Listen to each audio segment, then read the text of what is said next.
ये सेवा लंबी हो जाएगी। सत्संग, स्वाध्याय, यज्ञ, दान और तप। देख लो ये गीता में बताया कि हे अर्जुन, यज्ञ, दान और तप ये तीनों मनुष्य के लिए करने चाहिए, क्योंकि ये यज्ञ है, दान है, तप है, ये बुद्धिमान लोगों को पवित्र करने वाले हैं।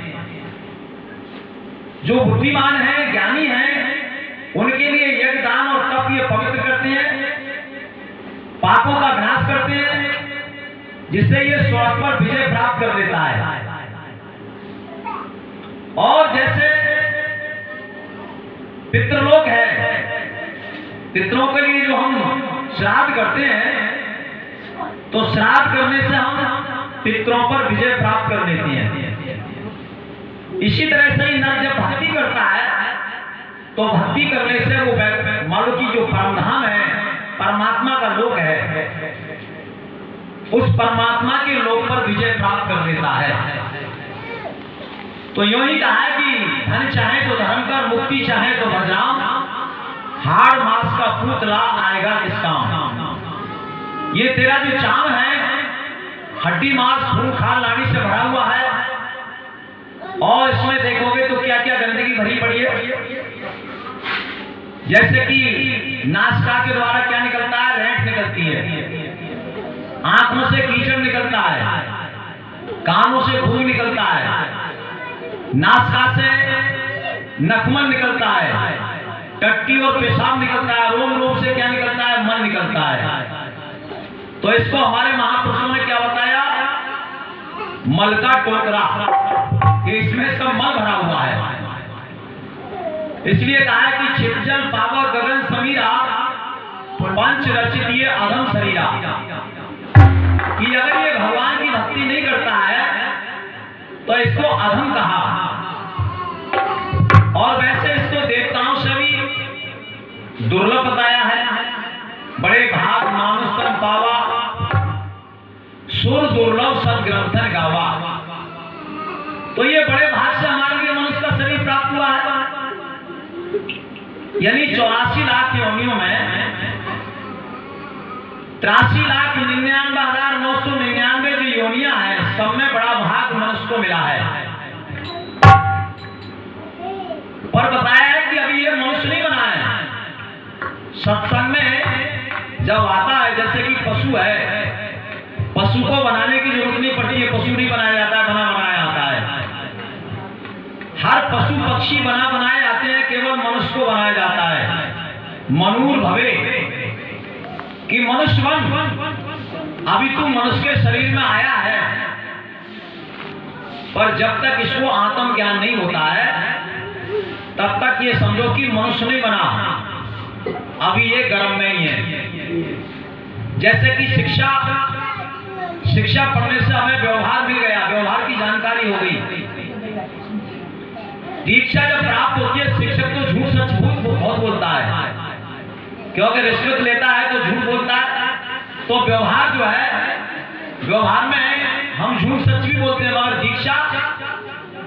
दीक्षा जब हम लेते हैं तो दीक्षा हमें सत्य बोलना सिखाती है। जब हम दीक्षा को धारण करें तो सत्य बोलें। इसीलिए सत्य बोली जो हमको प्राप्त होती है, ये सत्संग में आकर के होती है। तो दीक्षावान उसके लिए, क्योंकि दीक्षा गुरुओं से मिलती है, शिक्षा हमारे लिए अध्यापकों से मिलती है। शिक्षा व्यवहार सिखाएगी और दीक्षा हमारे लिए परमार्थ से जोड़ देती है। परमार्थ कहते हैं जो अर्थ से भी बड़ा धन है। भाई इसलिए कबीर ने कही कि कबीरा सब जग निर्धना, धनवंता न कोई, सारे जग को उन्होंने निर्धन बताया। धनवंता व जानिए, राम नाम धन जाकर होए। क्योंकि कोई कितना भी बड़ा जाए, वो अर्थी पर ही कस करके जाता है। 4 व्यक्ति इसको लेके जाते हैं और बोलते जाते हैं राम नाम सत्य है, सत्य बोलो गत्य है। कोई नहीं कहता कि भाई ट्रैक्टर टू है, सत्य है, फैक्ट्री ये यह महल जो है ये हमने बनाए हैं, बड़ा पैसा कमाया, यही सत्य है। कहते हैं ये सब असत्य है। साथ जाए वो सत्य है और मिलकर के छूट जाए वो असत्य है। तो छूटेगी संपत्ति यहाँ की यहीं पे, ये संपत्ति सब छूट जाएगी, पर साथ क्या जाएगा? साथ अगर आपने भगवान के नाम का साथ किया है, सत्य का साथ किया है, तो सत्य मरने के बाद में भी है। भूत भविष्य वर्तमान तीनों कालों में जो सत्य है वही आपके साथ रहेगा। भगवान हमारे जीते जी भी साथ रहता है, शरीर छूटने के बाद में भी साथ रहता है, क्योंकि वही लेकर के जाता है इसके लिए। पर जैसा जिसका कर्म होता है वैसी इसकी गति होती है। इसलिए मनुष्य के जीवन में अपने कर्म का सुधार करना चाहिए और अपने मन को हमें जो सत्य आत्मा है उस आत्मा से मन को जोड़ना चाहिए। शैमानी बताया कि शैमानी आत्मा, जब शैमानी आत्मा से आत्म वस्तु से जब हमारा मन जुड़ जाता है तो फिर हो जाता है ये मनुष्य। और अगर इसका मन विषयों से जुड़ा हुआ है, भोगों में लिप्त है, तो अभी ये मनुष्य नहीं है, अभी इसको अधम कहा गया है, क्योंकि अभी ये गर्भ में है। भगवान शंकर कहते हैं उमा कहूं ये लोग अभागे, सत्य हरि भजन विषय में लागे। ये लोग अभागे हैं कि अमृत को त्याग करके और विष को पीने में लगे पड़े हैं। तो आपको पता है कि विष का काम होता है मारने का और अमृत का काम होता है अमर करने का। अमृत अमर करता है और विष मारता है। इसलिए मीरा ने जैसे अमृत पी लिया था, मीरा अमर हो गई, और अमर होने के बाद में मीरा क्या कह रही थी?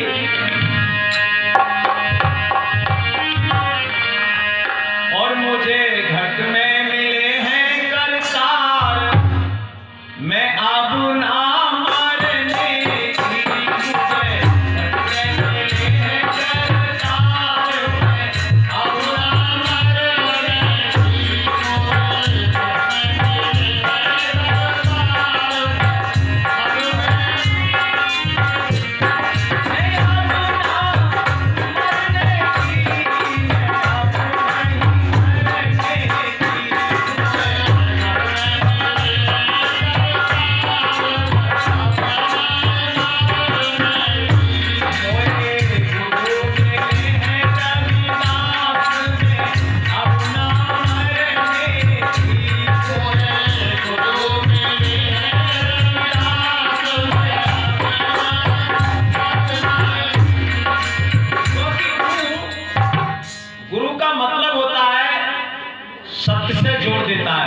थोड़ा इसको तेज कराओ ना। गुरु हमारे लिए सत्य का ज्ञान कराता है, असत्य से हमारे लिए हटा देता है, क्योंकि संसार असत्य है और परमात्मा सत्य है। परमात्मा अमृत है और ये संसार विष है। इसलिए ये मानव से महामानव जो बनता है, क्योंकि संगत कीजिए बड़े बड़े की, बनत बनत बन जा। जब बड़े से बड़े की हम संगत करेंगे तो परमात्मा सबसे बड़ा है, परम आत्मा। भाई परमात्मा का मतलब परम आत्मा नहीं, जिससे परे कुछ है ही नहीं, जो सबसे बड़ा है, सब जिसके अंदर है, इसलिए उसको परमात्मा कहा। परम आत्मा सारे जगत की आत्मा, जो सबको जीवन देने वाला है, सब क्षेत्रों का क्षेत्र है।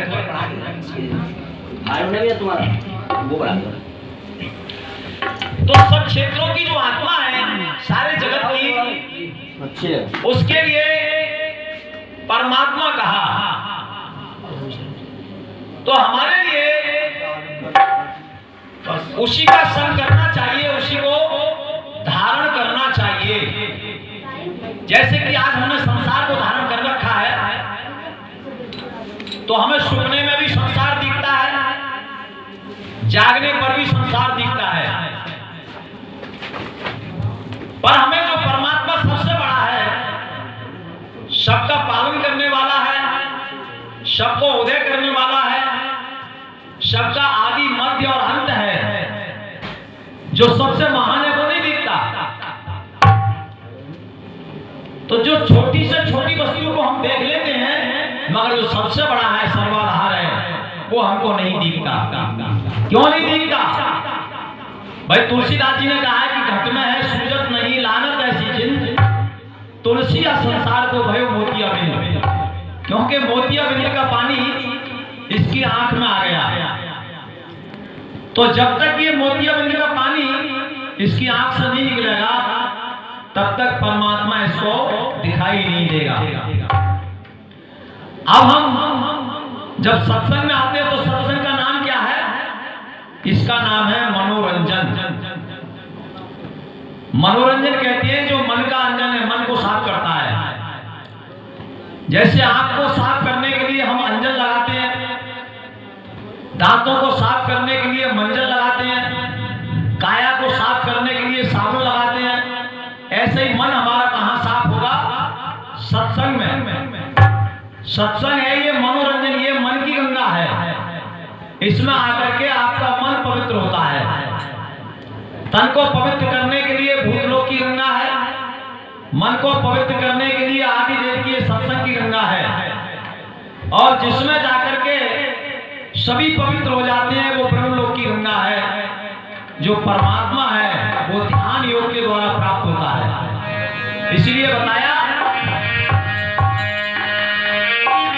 और मोए गुरु मिले, मोए घट में मिले हैं करतार में, अपना मरने की मोए घट में मिले हैं करतार में, अपना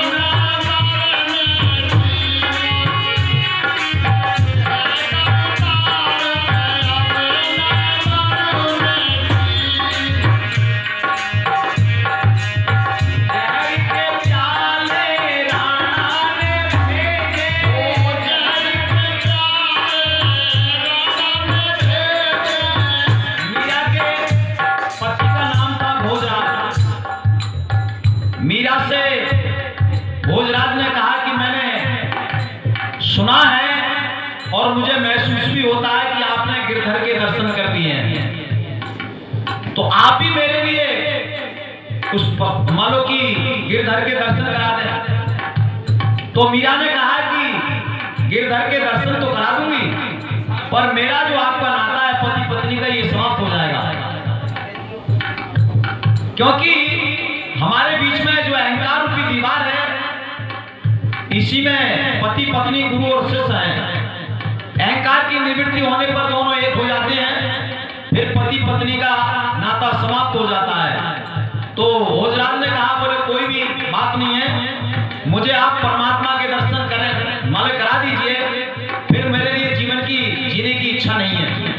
तो मीरा ने जो है भोजराज को अपने पति को दर्शन करा दिए। उसके बाद में मीरा का शरीर छूट जाता है। जब भोजराज का पति मानो शरीर छूट गया, तो मीरा के जो देवर थे विक्रम, उसने बहुत कष्ट देना शुरू करा, जहर दिया और कहा कि ये तेरे लिए जो है अमृत भेजा है और इसको पी ले। तो मीरा को जब विश्वास था परमात्मा पर, जिसको परमात्मा पर विश्वास हो जाता है तो ये संसार भी उसके लिए अमृत हो जाता है। जो विष है ये अमृत के रूप में बदल जाता है। जाको राके साइया मार सके ना कोई, बार ना माता कर सके जग वेरी चाहोए। सारा संसार एक तरफ हो, क्योंकि ये संसार मिथ्या है, परमात्मा सत्य है, चेतन है, वही संसार को प्रकाशित कर रहा है। तो बताया, और जहर के प्याले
क्योंकि जब पूर्ण निश्चय हो जाता है, दृढ़ निश्चय हो जाता है, तो फिर टाले भी नहीं टलता, वो मौत से भी नहीं डरता है।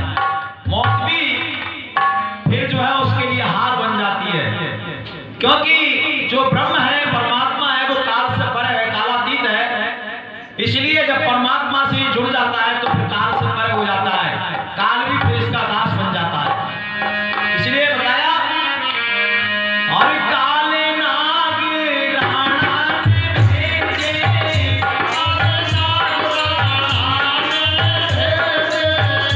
वो तो बन गए गले के हार में अपना मरने की, वो तो बन गए गले के हार में अपना मोए घर में मिले करतारों में अपना मरने की, मोए घर में मिले करतारों में